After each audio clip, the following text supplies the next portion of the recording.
This is Shawn Crystal. Catch the Inkpulp podcast on Pharcyde TV Wednesdays at noon Pacific time, 3 o'clock Eastern time. Come hang. Peace. This is the Inkpulp podcast. This is the Inkpulp podcast. Comics, hip hop, life.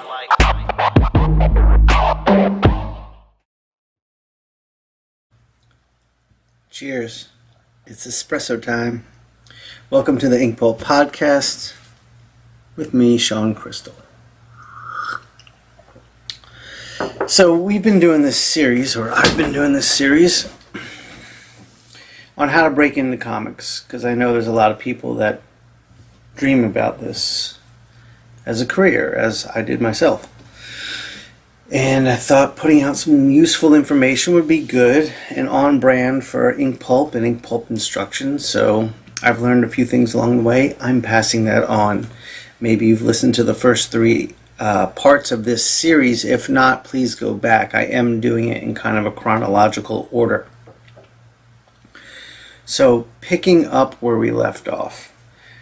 We were talking about art school or not art school. So, either way, you're done with art school or you're out of high school and you want to get into the mix. You want to start pursuing a career in comics. Remember, I have my notes off screen here. I'm just going to peek sometimes. So, I guess the first thing... Well, let me start with a very positive message. It is the best time to want to do this because there are more options for you to put your work out there than there ever has been before. And there's a bunch of different ways an unknown creator can do this. And that's thanks mainly to the internet. Things like crowdfunding. You can kickstart a comic. You can put your own comic up on Instagram. You can, just think creatively. The world is yours. I didn't have that coming up. The only way, there was no web comics. There was no internet. So the only way you could really get your work out there was to get a publisher to hire you. And that seems to be the traditional way. Get a publisher to hire you, pay you to do the work, and get it out there. Now, I think there's two paths to talk about. One path being the creator-owned path. Maybe you're a graphic novelist or you're a cartoonist, you write and draw your own stuff, but that path is for, I want to create my own stuff. And I think no matter which path you decide to go down, it's important to swim in both pools, to follow both paths. But ultimately, I think having your own creative property out there is a sound investment in yourself and your future because it's yours. And any money that sees is yours. We'll talk about all that as I go. I'm getting ahead of myself. Today's podcast, I'm going to focus on the other path, getting a publisher to hire you. In doing this, there's a few different ways this can work. There are the American mainstream publishers like Marvel and DC Comics and some smaller ones like Dark Horse Comics and Oni Press and Boom Studios that pay you a page rate. So for every page of work you do, you get paid a certain amount of money. That's a page rate. When you're at Marvel and DC, it's generally work for hire only. And what that means is you get paid more than the other publishers to produce your work. But it also means you own next to nothing of what you've drawn. And what I mean is, if you're hired to draw Spider-Man, you don't own Spider-Man. So anything that's made from Spider-Man, you don't see any of that profit money. They can take your drawings, slap it on a t-shirt and sell it at Marvel Studios. You don't see a dime of it. But they pay a healthy amount of money for you to produce the work. Or I shouldn't even say a healthy amount of money. I don't think they pay very well, honestly, but they pay more than the other publishers. Now, there are people that go to like Marvel and DC, become very successful, become very known, become very in demand, and then they start getting paid a nice wage to do it.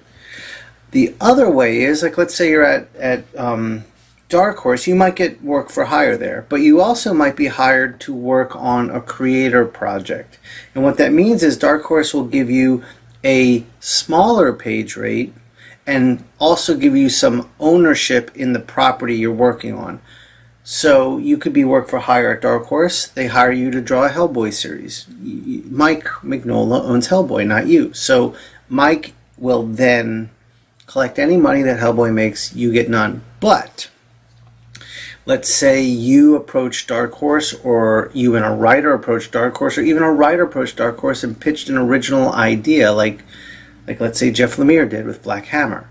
So then Dark Horse will pay a smaller page rate, but also you get ownership. Not all ownership. You'll share it, and it's different. Every contract's different, and the same thing at Oni. So those are kind of like two different paths, or a few different paths. I shouldn't say two. How do you get there? How do you get in front of these people? What do you do to get work, either as a freelancer or as a creator? This is where your hustle kicks in. You've got to get people to know you, to know your work, to see your work. Again, it's easier than ever now thanks to social media. You can create a fan base online of just people who like what you do, and that can get you noticed. There's plenty of people I know that got noticed that way.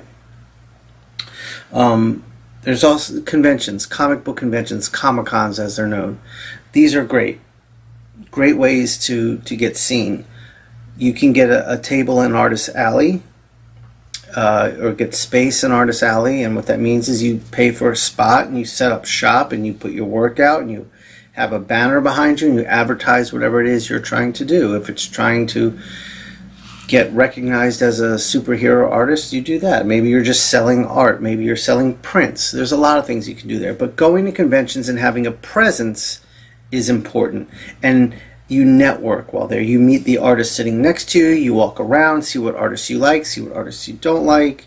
Talk to artists that you think are traveling a path that you want to travel on. Get feedback. Show your portfolio around.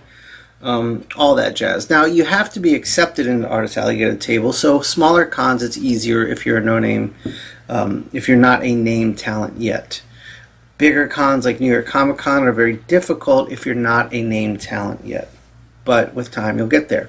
Even still, I'd recommend going to those cons, the larger cons, not getting a table like New York Comic Con. Walk around Artist Alley, talk to a lot of artists. Get to know the artist community. Get them to know you. My first job I received because I did just that.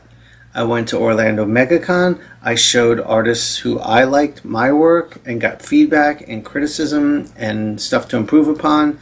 And ultimately, one of those artists liked my work so much that artist recommended me for a job. So that's a great way to network and get into the creative community. I think first is probably great. But if you see an editor walking around, or go to Marvel booth, go to the DC booth, find out when they're doing portfolio reviews, get to know who the editors are, and just approach them, and quick and easy. Don't sweat them, don't seem desperate, but just introduce yourself, tell them what you are, what you want to do, and put a name to a face. If you're lucky, you get a business card with an email address, and then you've got a contact. Don't harass anyone. Don't constantly email anyone. These editors are getting pounded with emails from people like you or me that were trying to break in. So be patient and be persistent. And that's what cons are great for, networking. I mean, maybe you'll get invited to one of the parties. Maybe you'll get invited to a dinner.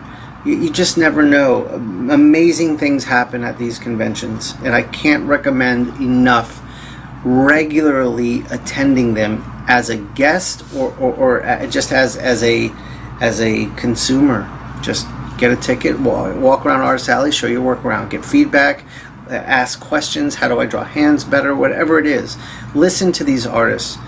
And I've met a lot of people this way who I just like, and I like to see them grow, and then I see them get hired, and it's like, oh shit, that's fucking awesome. And I've recommended people myself for jobs.